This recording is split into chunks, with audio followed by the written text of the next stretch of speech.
Binulabog ng banta ang pagbubukas ng sesyon ng Kongreso. Isang improvised bomb kasi ang natagpuan malapit sa Senado. Nagbabalik si Dexter Ganibe para sa detalye. Mas hihigpitan pa ang seguridad sa Senado kasunod ng kumpirmasyon ng PNP na isang improvised explosive device o IED ang laman ng iniwang bag sa Center Island ng Jokno Boulevard, higit 100 metro lang ang layo mula sa gate ng Senate premises. Sabi ni Senate Sergeant at Arms, retired Major General Alfredo Corpuz, nakasalukuyan pang nasa heightened alert status ang Senado at hindi pa naman ito ibinababa. The Senate President directed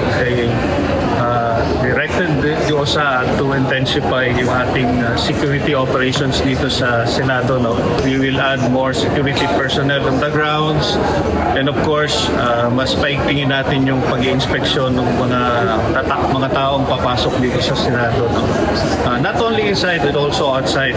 Nadiskubre ng mga pulis ang kahon pasado alas 8 kaninang umaga habang nagsasagawa ng routine security check bilang bahagi ng pagbubukas ng second regular session ng Kongreso.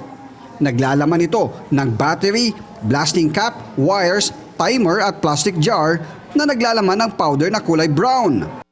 Sabi ng Chief of Police natin ng Pasay natin ay pinadala na sa SOCO to determine if it's really an IED. Payo ng Senate Sergeant at Arms sa mga pupunta sa Senado, asahan na ang mas mahigpit na pagsusuri sa mga sasakyan at mga dalang gamit.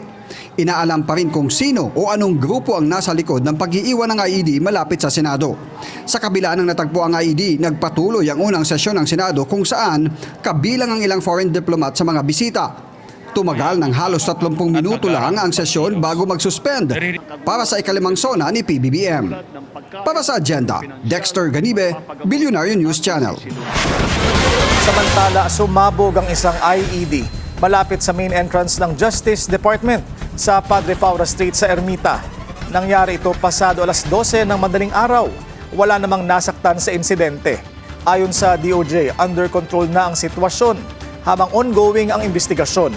Ayon naman sa PNP, posibleng konektado ang insidente sa natagpuang IED malapit sa Senado. Mag-follow sa aming mga social media accounts at mag-subscribe sa aming YouTube channel para sa pinakahuli at eksklusibong mga balita.